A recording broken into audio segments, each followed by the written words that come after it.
அடுத்ததா அதிகப்படியான எக்ஸசைஸ் பண்ணுறது. வாத சம்மந்தமான உடல்நர் வந்து பார்த்திங்கன்னா, அவங்க கொஞ்சம் தின்னாக தான் வந்து இருப்பாங்க. உடம்பு ஒல்லியாக தான் வந்து இருக்கும் அவங்களுக்கு. ஆனால் உடம்புல நிறைய வலிகள் வந்து இருக்கும். ரொம்ப எக்ஸ்ட்ரீமாக எக்ஸசைஸ் பண்ணுறது. ஸோ ஏன்னா இவங்க வந்து 2 விஷயமும் வந்து ஃபாலோ பண்ணுவாங்க. ரொம்ப எக்ஸ்ட்ரீமாக சில விஷயங்கள் பண்ணுவாங்க. எதுவுமே பண்ணாத ஒரு நாட்களும் வந்து இருக்கும்.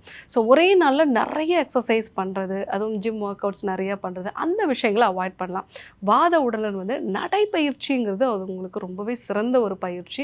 நடைப்பயிற்சி அது கூட வந்து யோகாசன பயிற்சிகளில் வந்து பாலாசனம், பவன முக்தாசனம், வீராசனம், நாடி சுத்தி பிராணாயாமா இந்த மாதிரியான பயிற்சிகளை வாத சம்பந்தமான உடல்நர் வந்து பண்ணாங்க அப்படின்னா எந்த பிரச்சனையுமே வந்து வராது.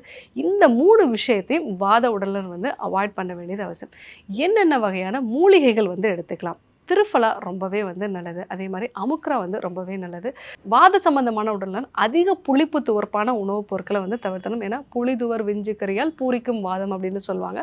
ஸோ இந்த ஸ்பைசஸ் எல்லாம் அவாய்ட் பண்ணிட்டு வாத சம்பந்தமான உடல்நர் வந்து என்னென்ன மூலிகைகள்லாம் எடுத்துக்கலாம்னு பார்த்துக்கலாம். திருஃபலா வந்து எடுத்துக்கலாம், அமுக்ரா வந்து எடுத்துக்கலாம், சீரகம் சார்ந்த மருந்துகள் வந்து எடுத்துக்கலாம்.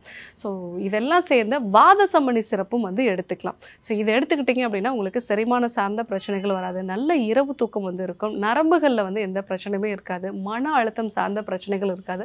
உடம்புல உண்டாகக்கூடிய வலிகள் எல்லாமே வந்து குறையும். Doctor Srivarma's Vagicare, his wellness for her happiness. ஆரோக்கியம் தரும் மருத்துவர்கள் டாக்டர் ஸ்ரீவர்மாஸ். அழகும் ஆரோக்கியமும்.